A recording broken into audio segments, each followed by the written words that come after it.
प्रिय मित्रों, आज हम सब अलंकार विवेचन के अंतर्गत मानवीकरण अलंकार की चर्चा करेंगे। इस चर्चा के पश्चात आप मानवीकरण अलंकार के स्वरूप को जान पाएंगे, विशेषताओं को देख पाएंगे एवं संबंधित उदाहरण पर विचार कर पाएंगे, देख पाएंगे, समझ पाएंगे। मित्रों, अलंकार विवेचन के अंतर्गत हम लोगों ने पूर्व में देखा है कि काव्य की जो शोभाकारक वृत्ति है, प्रवृत्ति है, काव्य का जो शोभाकारक धर्म है, काव्य की शोभा बढ़ाने वाला जो गुण है, उसे हम अलंकार कहते हैं। अलंकार को हम लोगों ने शब्द अलंकार, अर्थ अलंकार एवं शब्दार्थ या उभय अलंकार के रूप में देखा है। उसी श्रृंखला या कड़ी के अंतर्गत आज हम लोग मानवीकरण अलंकार पर विचार कर रहे हैं। मित्रों, प्रकृति की दृष्टि से अगर विचार किया जाए तो मानवीकरण अलंकार एक पाश्चात्य अलंकार है। हमारे यहाँ जो संस्कृत साहित्य है, संस्कृत से इतर जो भारतीय साहित्य है एवं हिंदी साहित्य है, उसमें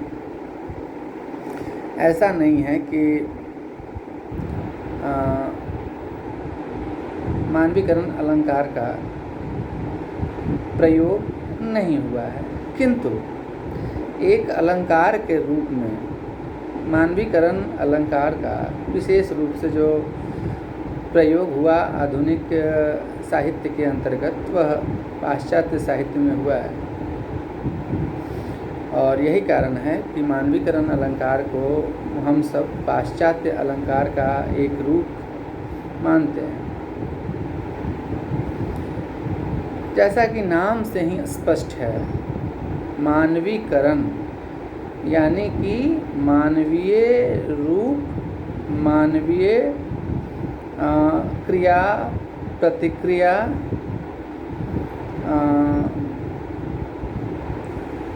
इस अलंकार में जो मनुष्य से इतर प्राकृतिक उपादान हैं, उनके द्वारा अभिव्यक्त किया जाता है। कहने का तात्पर्य यह है कि मनुष्य का जो गुण है, मनुष्य का जो स्वभाव है, मनुष्य की जो प्रवृत्ति है और मनुष्य की जो विशेषताएं हैं, वह मनुष्य से अलग, मनुष्य से भिन्न, मनुष्य से इतर जो प्रकृति के जो अंग उपांग हैं, जब उनके द्वारा जो मनुष्योचित, मनुष्यों की जो क्रिया प्रतिक्रिया व्यवहार है, जब प्रकट किया जाता है, तो हम कहते हैं कि यहाँ जो है वह प्रकृति का जो है मानवीकरण हो गया है। प्रकृति के उस खास अंग का, उपांग का मानवीकरण हुआ है। संक्षेप में अगर हम कहना चाहें मित्रों, तो हम कह सकते हैं कि प्रकृति के ऊपर मानवीय चेतना का आरोप मानवीकरण अलंकार, प्रकृति के ऊपर मानवीय चेतना का आरोप मानवीकरण अलंकार है। इस अलंकार में जो प्रकृति के अंग हैं, उपांग हैं, जैसे पेड़ पौधे, फूल, पत्तियाँ, नदी, निर्झर,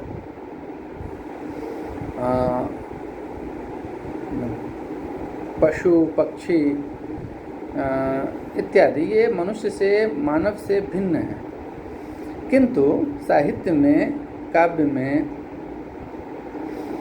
इन्हें मनुष्यों की तरह हंसते हुए, खेलते हुए, गाते हुए, रोते हुए, आते हुए, जाते हुए दिखलाया गया है कवियों के द्वारा, दिखलाया जाता है कवियों के द्वारा। तो ये जो प्रकृति के अंग एवं उपांग हैं, ये सब मनुष्य नहीं है, मानव नहीं है, लेकिन काव्य में, साहित्य में जब उनके द्वारा जो मानवोचित क्रिया है, प्रतिक्रिया है, व्यवहार है, वह जब प्रकट किया जाता है, कहा जाए तो हम कह सकते हैं कि उनके द्वारा जो है वह मनुष्यों वाली क्रिया, प्रतिक्रिया और व्यवहार प्रकट किया जाता है। जो मनुष्यों के द्वारा, माफ़ करेंगे, जो मानवों के द्वारा, मनुष्यों के द्वारा किया जाता है, वह वही क्रिया प्रतिक्रिया जब इन प्राकृतिक अंगों, उपांगों के द्वारा, पेड़ पौधे, पशु पक्षियों, नदी नाला, निर्झर वगैरह वगैरह के द्वारा जब किया जाता है, तब हम कहते हैं कि इनका मानवीकरण हुआ है।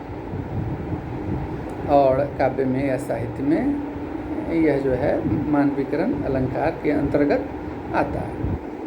तो प्रकृति के ऊपर मानवीय चेतना का आरोप मानवीकरण अलंकार कहलाता है।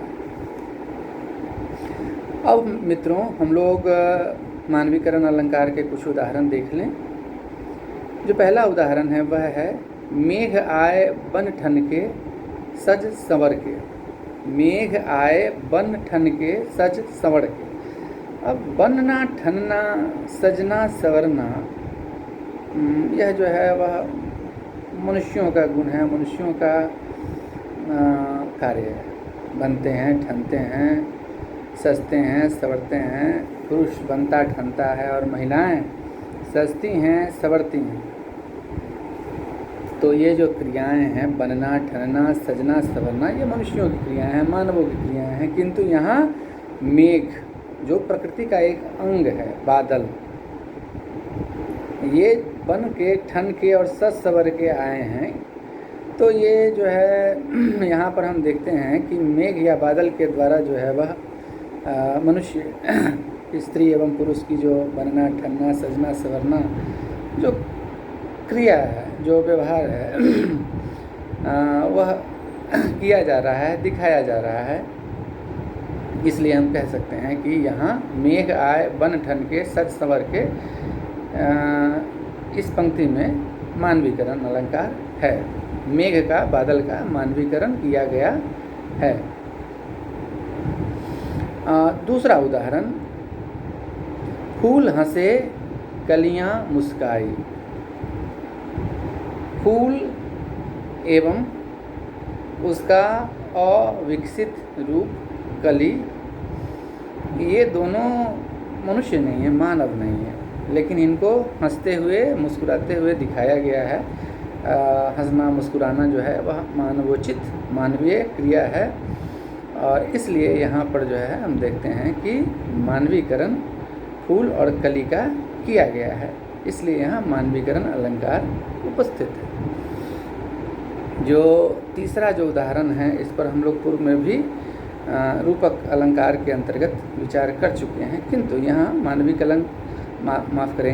मानवीकरण अलंकार की उपस्थिति भी है। बीती विभावरी जागरी, अंबर पनघट में डुबो रही ताराघट उषा नागरी। तो यहाँ जो है वह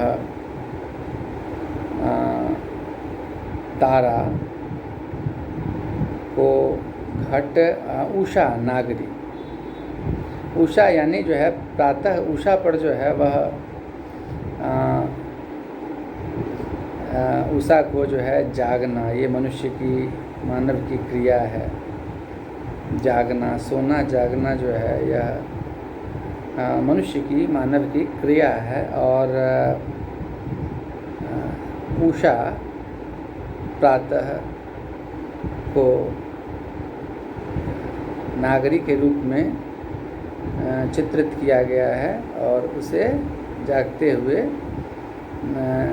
कवि जो है जागने का जो है सो ये कह रहा है, जागने के लिए संबोधित कर रहा है। बीती विभावरी जागरी, अंबर पनघट में डुबो रही, ताराघट उषा नागरी। उषा नागरी, उषा को नागरी कहा गया है, बाला कहा गया है और जागने के लिए कहा जा रहा है। तो उषा जो है वह प्रकृति का एक अंग है और उस पर जो है जागना जो मानवोचित मनुष्य की जो क्रिया है उसका आरोपण किया गया है।